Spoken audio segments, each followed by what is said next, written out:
ఓం శాంతి. ఓం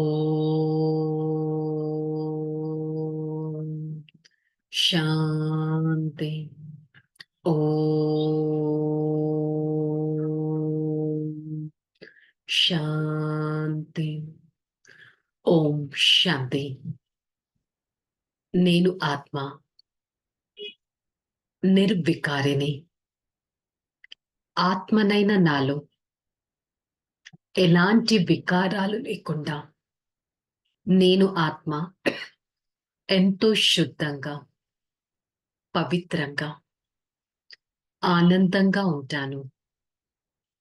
ఈ క్షణం నిర్వికారి అయిన నా ప్రియమైన తండ్రి పరమాత్మ వారి ద్వారా వికారాలపైన విజయాన్ని పొందే శక్తిని తీసుకుంటూ ఈ క్షణం నేను ఆత్మ పరమాత్మ జ్ఞాన మురళిని వింటున్నట్టు అనుభవం చేసుకుంటాను. ఓం శాంతి.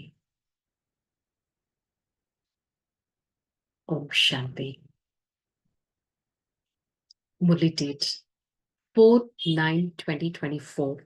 మురళి హెడ్డింగ్: మధురమైన పిల్లలు, మీరు అనంతమైన తండ్రి వద్దకి వికారాల నుండి నిర్వికారిగా అయ్యేందుకు వచ్చారు. అందుకే మీలో ఎలాంటి భూతం ఉండకూడదు. సో ఈరోజు పరమాత్మ నా ఆత్మ యొక్క పొజిషన్ ఎలా ఉండాలో చెప్తున్నారు.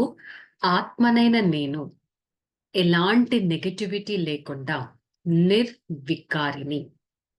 ఆత్మనైన నాలో కామ, క్రోధ, లోభ, మోహ, అహంకారాలు, దేహాభిమానం, బాడీ కాన్షియస్నెస్ అనే ఏ భూతాలు లేకుండా నేను చెక్ చేసుకోవాలి. నా పైన నేను అటెన్షన్ పెట్టుకోవాలి. అన్నిటికంటే పెద్ద భూతం so called vice body consciousness, దేహాభిమానం.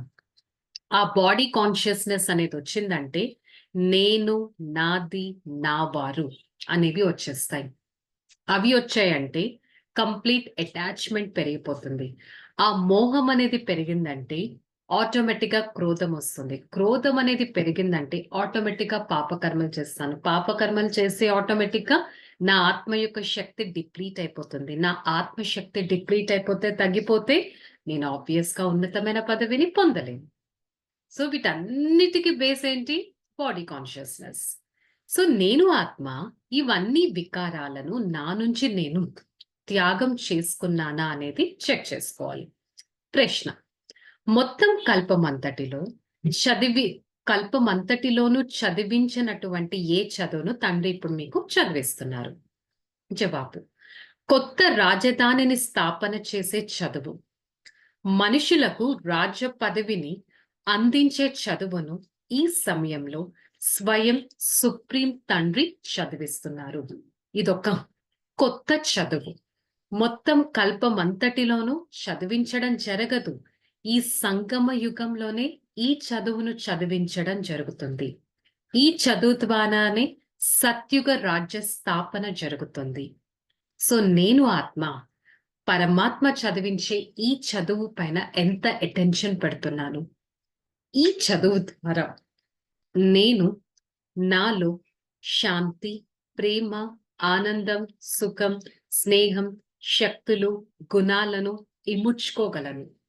ఈ చదువు ద్వారా సుసంపన్నంగా అవ్వగలను. ఈ చదువు ద్వారా నేను ఆత్మ ఆరోగ్యవంతంగా అవ్వగలను. ఈ చదువు ద్వారా నేను ఆత్మ ఉన్నతమైన పదవిని తీసుకోగలను.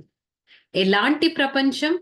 ఎక్కడైతే దుఃఖం యొక్క పేరు, గుర్తులు ఉండవో అలాంటి ప్రపంచానికి నేను వెళ్ళగలను. ఎక్కడైతే ఎంతో సంపాదన, ఎంతో ఆనందం, ఎంతో ఆత్మాభిమాని స్థితి ఉంటుందో అలాంటి ప్రపంచానికి నేను వెళ్ళగలను. నా కోసం అలాంటి ప్రపంచాన్ని తయారు చేయడానికి స్వయం పరమాత్మ వచ్చారు. నన్ను చదివిస్తున్నారు. నన్ను ఉన్నతంగా చేస్తున్నారు. మరి నేను నా పైన నేను ఎంత అటెన్షన్ పెట్టాను? నా పైన నేను ఎంత పురుషార్థాన్ని పెంచాను అనేది చెక్ చేసుకోవడం చాలా ఇంపార్టెంట్. ఏ విధంగా పరమాత్మ సత్యమైన ధర్మాన్ని స్థాపన చేస్తారు. సుఖాన్ని ఇచ్చే ధర్మాన్ని స్థాపన చేస్తారు. అంతేకాని దుఃఖాన్ని ఇచ్చే ప్రపంచం పరమాత్మ ఎప్పుడు స్టార్ట్ చేయరు. మరి ఈ ప్రపంచం ఇంత దుఃఖితులుగా ఎవరు చేశారంటే మనకి మనమే ఈ ప్రపంచాన్ని ఈ విధంగా తయారు చేసేసాము. ఈ ప్రపంచంలో అందరికంటే పెద్ద శత్రువు ఎవరు? రావణుడు. మనలో ఉన్న నెగటివిటీ మనల్ని ఎంత దిగజారిపోయేటట్టు చేసేసింది. మరి నేను అలాంటి సుసంపన్నమైన ప్రపంచానికి చెందిన వారిని అనే బేసిక్ విషయం నాకు ఎంతవరకు గుర్తుంటుందనేది చెక్ చేసుకో. ధారణ: స్వయంగా భగవంతుడే టీచర్‌గా అయి చదివిస్తారు. అందుకే బాగా చదువుకోవాలి. స్కాలర్‌షిప్ తీసుకునేందుకు పవిత్రంగా అయ్యి, ఇతరులను పవిత్రంగా తయారు చేసే సేవను చేయాలి. నన్నెవరు చదివిస్తున్నారు? స్వయం భగవంతుడు చదివిస్తున్నారు. ఇక్కడ ఎవ్వరిని కళ్ళతో ఎవరైతే మాట్లాడుతున్నారో వాళ్ళు కాదు చదివించేది. నన్ను చదివించేది స్వయం భగవంతుడు. I am a godly student అనే బేసిక్ పాయింట్ గుర్తుపెట్టుకోవాలి. నా లోపల ఎలాంటి భూతాలు ప్రవేశించకూడదు. ఏవైనా భూతాలు ఉంటే వాటిని తొలగించుకోవాలి. నేను ఆత్మ నా లక్ష్యం, ఉద్దేశాన్ని సదా నా ముందు ఉంచుకొని నా పురుషార్థాన్ని ఎంతగానో పెంచుకోవాలి. ఎలాంటి పురుషార్థం చేస్తున్నాను? ఏ విధంగా తయారవుతున్నాను? ఇది స్వయం చెక్ చేసుకోవాలి. వరదానం: మాయ నీడ నుండి బయటకు వచ్చి స్మృతి అనే ఛత్రఛాయలో ఉండే నిశ్చింత చక్రవర్తి భవ. ఎవరైతే సదా తండ్రి యొక్క స్మృతి అనే ఛత్రఛాయలో ఉంటారో, ఛత్రఛాయ కింద ఉంటారో, వాళ్ళు చాలా సేఫ్ గా అనుభవం చేసుకుంటారు. మాయ నీడ నుంచి రక్షించబడేందుకు సాధనమేంటి? తండ్రి యొక్క ఛత్రఛాయ. సదా పరమాత్మ ఛత్రఛాయ నా పైనే ఉంది. నేను ఆ తండ్రి యొక్క నీడలో ఉన్నాను. ఈ విధంగా భావించినట్టయితే నా దగ్గర ఎలాంటి చింత ఉండదు. నిశ్చింతంగా ఉంటాను. బలహీనత ఉన్న ఆత్మలు కూడా ధైర్యాన్ని అనుభవం చేసుకుంటాయి. ఒకవేళ నాలో ఏదైనా వీక్‌నెస్ ఉన్నా, నాలో ఏదైనా నిరుత్సాహత ఉన్నా, నేను వెంటనే ఏమైపోవాలి? పరమాత్మ ఛత్రఛాయ కింద ఉన్నట్టు అనుభవం చేసుకున్నట్టయితే, నేను ఆత్మ ఎంతో ధైర్యంగా ఉంటాను. అలజడిలోకి రాను. సక్సెస్ అనేది పొందగలను. స్లోగన్: వివేకం అనే స్క్రూ డ్రైవర్‌తో నిర్లక్ష్యం అనే లూజ్ స్క్రూను టైట్ చేసి సదా అలర్ట్‌గా ఉండండి. సో, నేను నా దగ్గర వివేకం అనే స్క్రూ డ్రైవర్‌ని సదా ఉంచుకోవాలి. సో, ఆటోమేటిక్‌గా నేను ఆత్మ, నాలో ఎలాంటి నిర్లక్ష్యత అనేది రాదు. సో, ఈరోజు మురళి యొక్క హోంవర్క్: నేను పరమాత్మ ఛత్రఛాయ లోపల ఉన్నాను. సేఫ్‌గా ఉన్నాను. ఆనందంగా ఉన్నాను. నిశ్చింతంగా ఉన్నాను. ఎలాంటి అలజడులు లేకుండా ఉన్నాను. ఏ భూతాలు నన్ను టచ్ చేయనీయకుండా ఉన్నాను. ఓకే. చలో. రిలాక్స్. ఓం శాంతి. నేను ఆత్మ ఎంతో శక్తివంతమైన వారిని, చైతన్యమైన ఆత్మను, నిరోగి ఆత్మను, నిశ్చింత చక్రవర్తిని, నిర్వికారి ఆత్మను, సత్యమైన ఆత్మను, సంపన్నమైన ఆత్మను,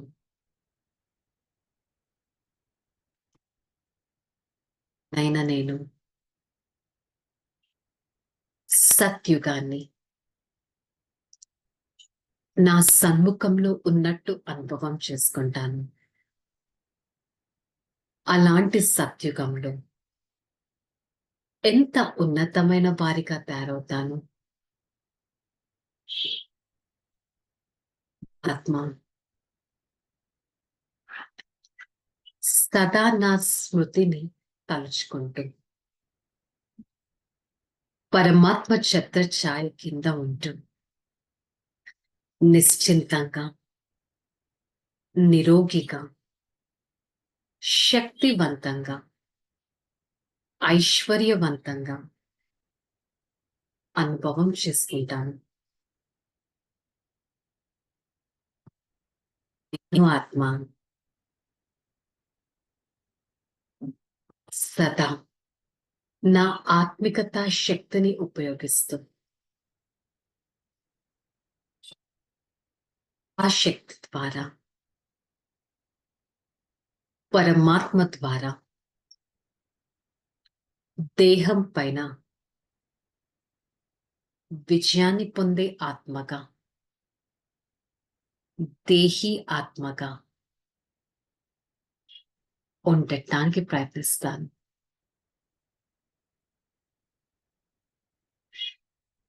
బాబా, మీకు ఎంతో ధన్యవాదాలు. నా జీవితాన్ని ఇంత ఉన్నతంగా తయారు చేశారే. I, the soul, always stay under the canopy of the Supreme Father. I experience the unlimited power. I experience a complete stage of detachment, such a detachment which is liked by everyone. Hey Father, thank you so much for showing me the path of purity and the path of belongingness. I always try to follow your path and be a strong observer. Om Shanti, Shanti, Shanti. నేను ఆత్మ పరమాత్మ ద్వారా శక్తిశాలి కిరణాలను తీసుకుంటూ ఆ కిరణాలతో ఒక నిశ్చింతమైన చక్రవర్తి జీవితాన్ని అనుభవం చేసుకోవడానికి ప్రయత్నిస్తాను. ఓం